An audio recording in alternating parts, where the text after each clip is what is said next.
Hi, I'm Denise Goslin. I'm an SE manager here at Talend. Joining me today is Ranadeep Duda. He's the worldwide e-commerce analytic leader at Lenovo. Enabling analytics doesn't have to be difficult, time-consuming, or complex. Over the next 30 minutes, we're going to hear how the world's largest PC maker has taken billions of transactions and events and turned that into real-time insights at scale. Sit back and enjoy the listen. We all know Lenovo for the amazing company that is today. But however, it's hard to believe that just a few years ago, Lenovo had record losses. Stock was at an all-time low. They lost their #1 lead in the market space as leading PC maker. Lenovo realized at this time that they had to make a drastic change. The problem was that they had a gap in their data. They had lots of data, but they did not have good insight into that data. What they needed was to totally reevaluate their data analytics platform and redesign how they were currently doing their analytics today for quicker, faster, and much more accurate decisions. In just a few years, what Lenovo was able to do as of this year, they've recorded record revenue gains, profits, and sales. They did all of this while there was a major pandemic going on. There was a shortage on supply chain. There was geopolitical issues across the world. And what they were able to do when they did this was once again regain their market space to becoming back the leader in the PC market. Let's sit back and understand more exactly how Lenovo did this. So we'll introduce Ranadeep Duda, who is critical to making this business decisions and involved in this process. Ranadeep, first, I would like to welcome you to the Talend Connect session today and taking time out of your schedule to talk with us. What I would like you to do is just quickly, if you can explain to us the life back in 2012 to 2015 before you had Talend, why you brought Talend on board, and the future gains that you're going to see by using Talend. Thank you, Dennis, for inviting me to Talend Connect. I'm really excited to be here. And that's a great question, actually. So looking back at between period 2012 and 2015, I was I can say data was completely siloed, right? Decision making only existed at the hands of few. So data was interpreted differently across companies in different departments, right? So the separate sources of truth, right? The separate sources of data, right? Represented is the real struggle for Lenovo. It became the real struggle for Lenovo, right? And what we wanted to do is something to give a more meaningful insight out of it, right? So for an example, what happened is customer service would say that there's a churn is on the rise, but when the sales team is saying that the churn is actually down, right? So these are the different ways that how you intercept the data, right? So we understood that we were about to have something where things could be much more centralized and structured, and it could be consumed in the right way across business units, right? So that the data should be trustworthy and of high quality.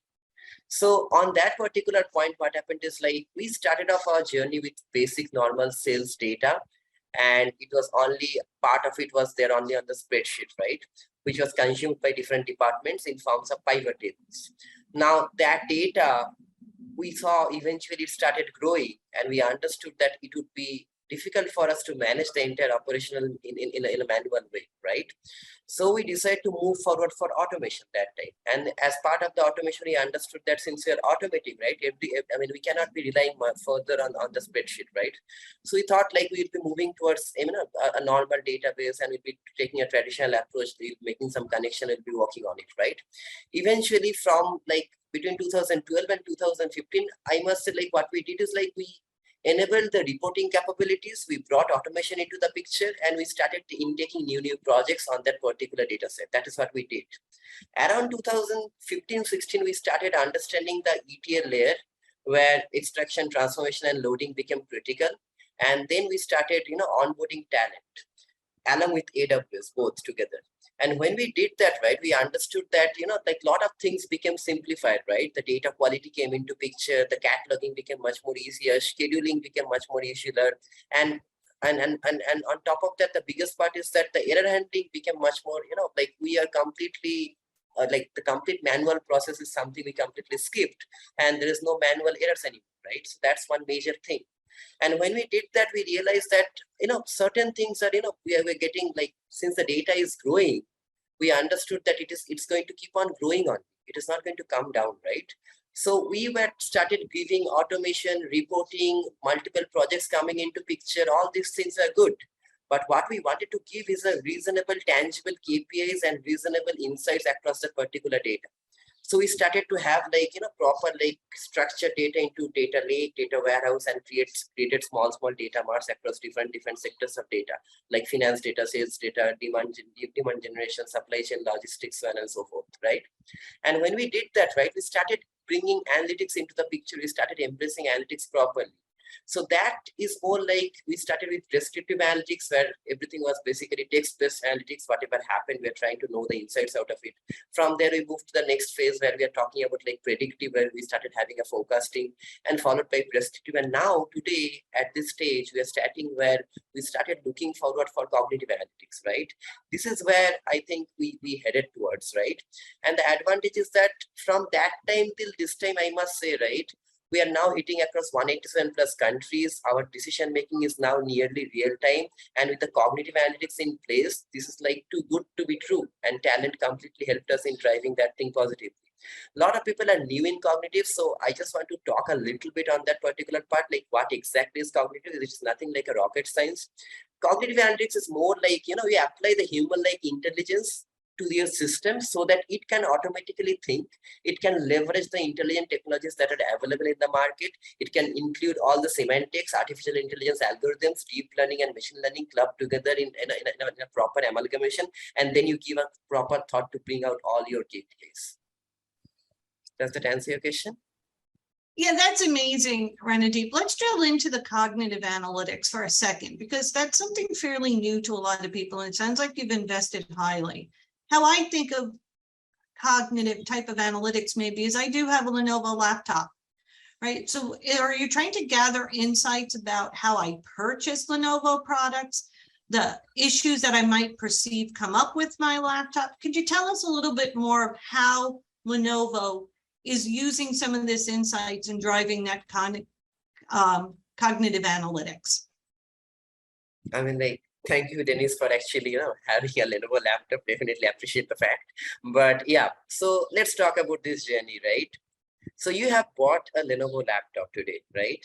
So that means there is a record of your transaction that is with us. Like, you made a sales transaction, and see the beauty of it. Now let's say for a particular region, for a particular country, for a particular sub-region, we have the data, and we can see that for that particular variance of laptop, we know that this many or this much volume of laptops to be sold on that particular region. We know that.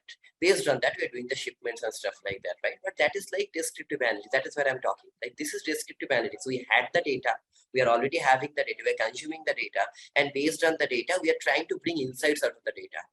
Okay. Now the next phase is that what is the guarantee, Dennis, that the same laptop would sustain in the market of that particular region for another 6 months or down the line 1 year? There's no guarantee, right? That is where the predictive analytics comes into picture, right? We have a forecasting model. We have a time series model where based on that, I can figure out that this particular variance of laptop would be there in the market for another 6 months or 1 year or 2 years or 5 years.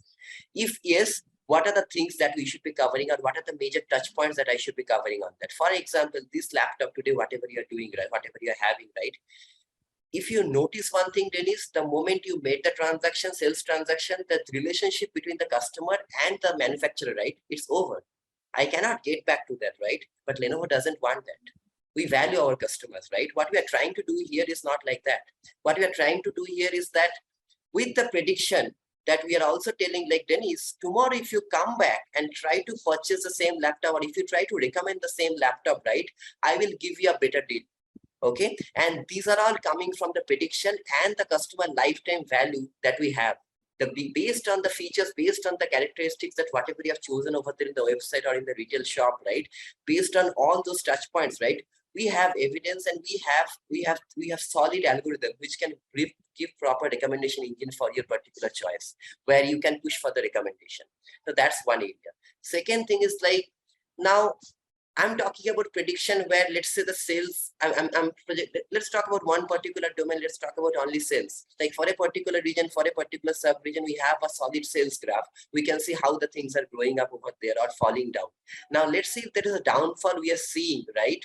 So now what we are bringing is prescriptive analytics. What it means is that we are seeing a trend that is where the sales are flowing down, or, where there is a downfall of sales that I'm seeing.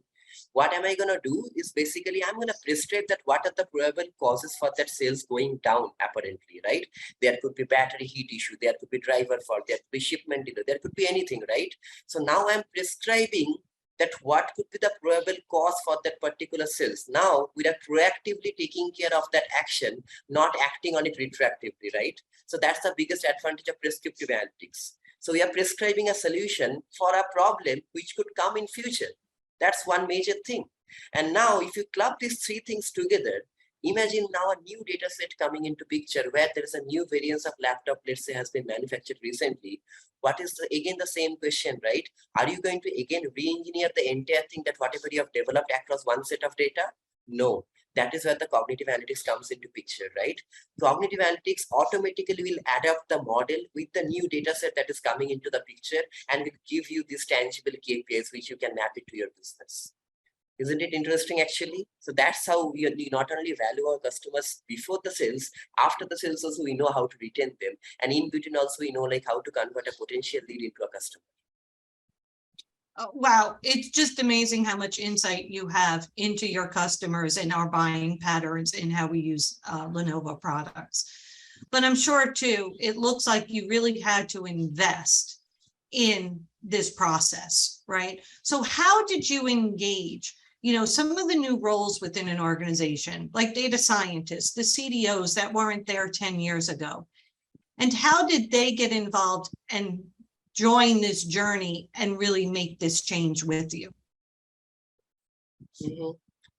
To be honest, I think like, first of all, I'd like to say like we are very lucky that we are actually living in a time frame where the technology advancements are so rapid and quick, and we are living that age, right? Today, the first distributed storage and the analytical compute solutions are available to almost every single organization, right? But as you hit on the right point, right, investment is the key. Even if it's a small investment, you can start off and bring in analytics into your organization. See, every single organization is driven by data. Irrespective, it's a small organization, big organization, or medium organization, it does, or enterprise level organization, it does not matter, right? We are a data-driven thing. Like every organization is driven by data, and we have to understand that this is something that would apparently come, eventually it would come for every organization where they have to invest on analytics, and this is the time that they should be doing it. So with Talend, I must say one thing that have happened is that the flexibility in terms of the licensing model, right? Because Talend charges based on the per user model and not based on the number of connectors or the data sources that you are connecting with. Today, whatever data we are pulling through from 40, 60 different data sources does not matter, because you guys charge us based on the per user licensing model, right? And it's so easy and flexible to learn, right? Within like 15 to 20 days of proper training, you guys can onboard Talend, and you can get all the feasibilities of data cataloging, quality, data stewardship, and everything onboarded, right? Like, like ready to cook things, right? So that's one major thing where I must say, right, people should start investing now and think through. But on which phase they are into right now is something they have to identify, right? So for that, like for an example, right, whether you are on which phase you are currently into or how to get to the next stage, for that you should be asking certain questions to yourself. For an example, is your data scattered across teams and products today? Are your data sources growing? Are your data volumes growing? Are you getting the insights but the delivery is slow for those insights? Are you really expensive? Like see, data engineers are expensive, like so your data engineer spending this 50% of the time maintaining the data pipeline. So that, or you are actually focusing on their proper development, which can give much more better insights or better business value, right? These are the questions that you should be asking to yourself so that you can understand that if all these questions answers are coming as yes, yes, yes, yes, yes, then you are basically ready to move to the next stage and you should think forward, right? So the more and more you invest, the more and more you would get tangible KPIs, automatically the organizations would grow. But again, this is something, of course, your call, and people have to understand that at what point they have to start. But I can say one thing, people have to start understanding these analytics and people have to invest on this point. This is the right time for that.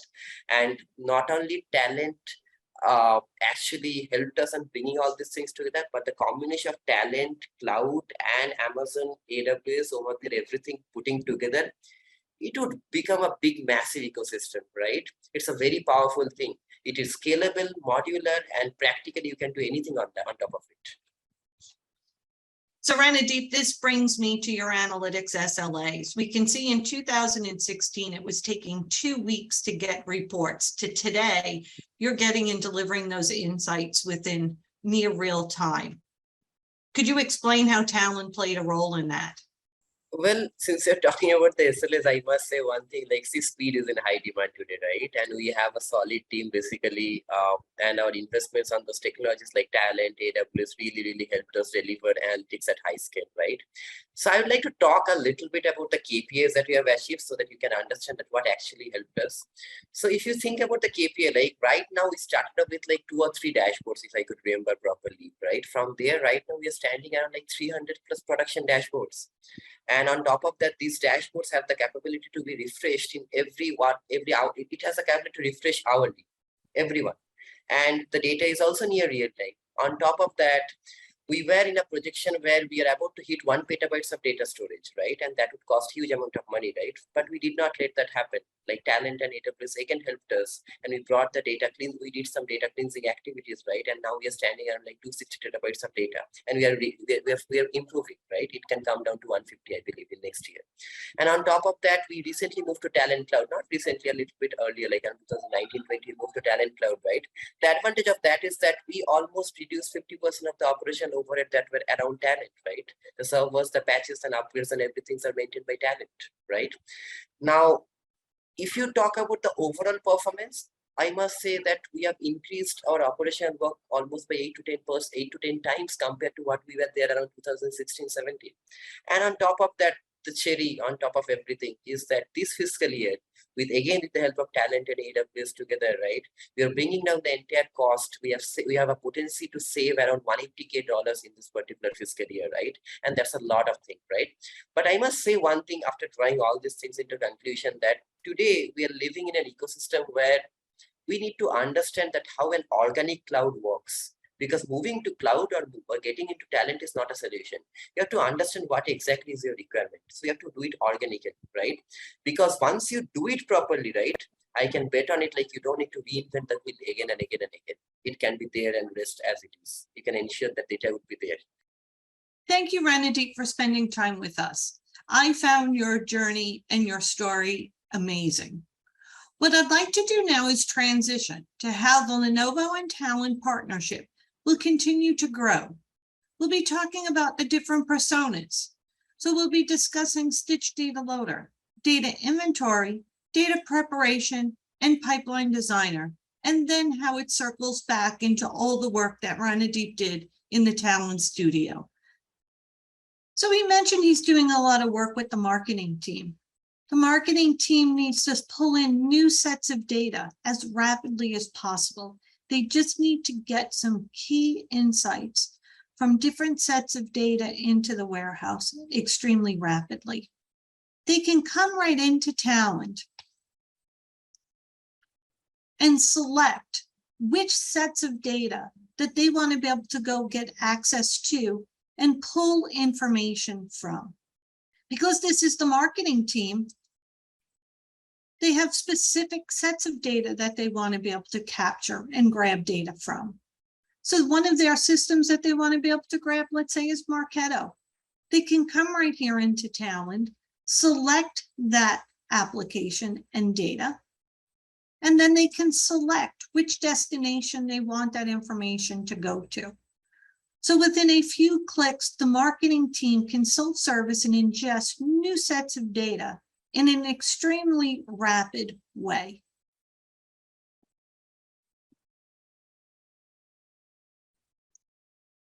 The same marketing team wants to do more. They start to look at their data and they start to realize that they want to be able to do some processing to that data before waiting for Ranadeep's team. They can come out here and look at new sets of data that they've just got access to. And they can look at it very quickly and see that the data's not as good as they thought it was.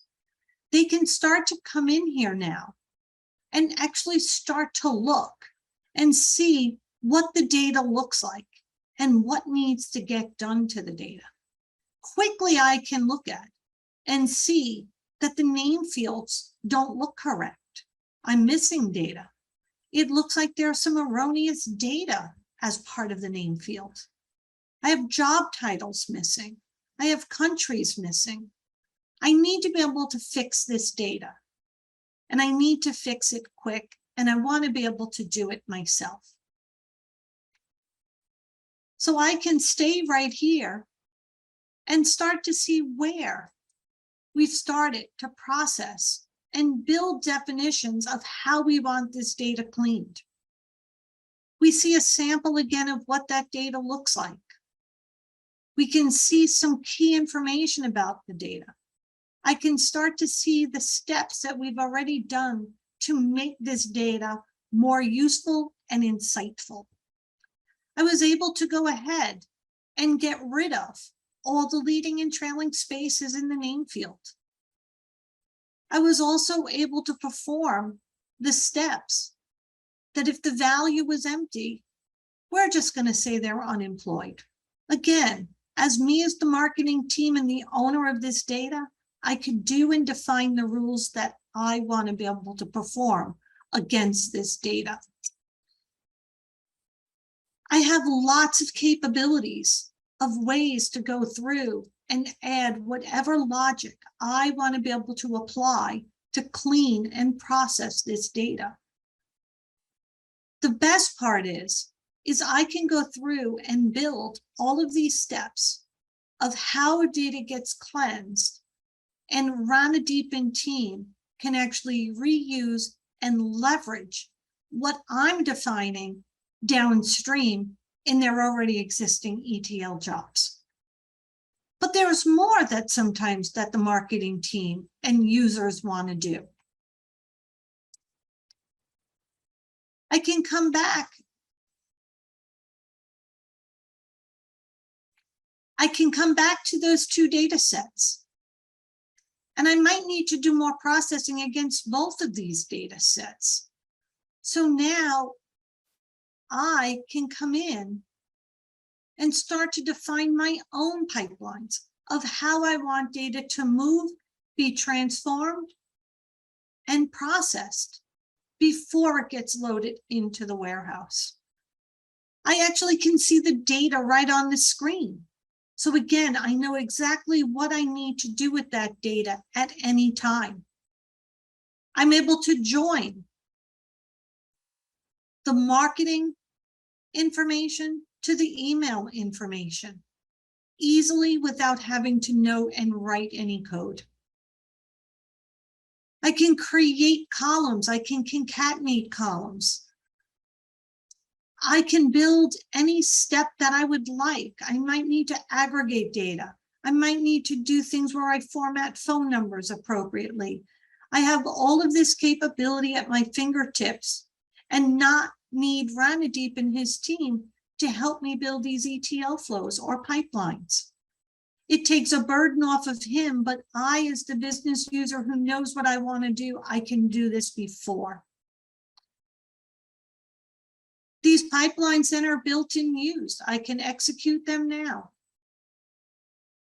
The true value, though, is the integrated platform that Talend brings to the table.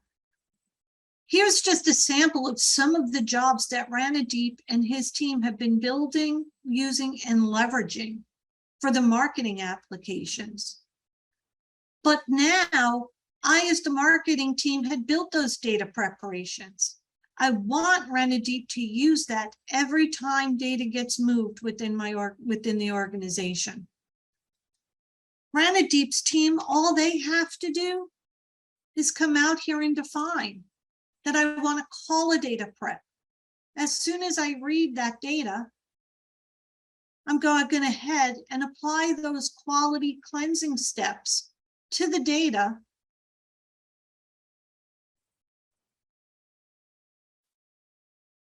before it moves downstream. So now I'm getting to reuse and leverage the work that the business has done. And the IT just has to reuse that. It takes a burden off IT's back, but the business controls the process. They're the ones that own the data, and they're the ones that want to manipulate that data.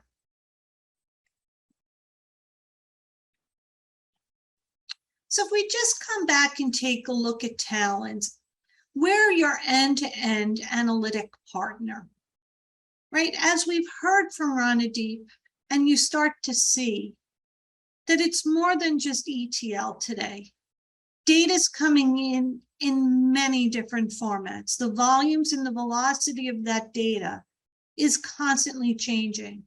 And the users want more information to continue to grow the insights on that data. So here we can ingest data and get information loaded rapidly into the warehouse or into the lakes. We can pull to, in the future, streaming and change data capture. So only pulling the deltas over. The transforming model, that's always happening. Renadeep has been doing that. But then there's that prepare and delivering the right data in the right context back out so it could be better analyzed.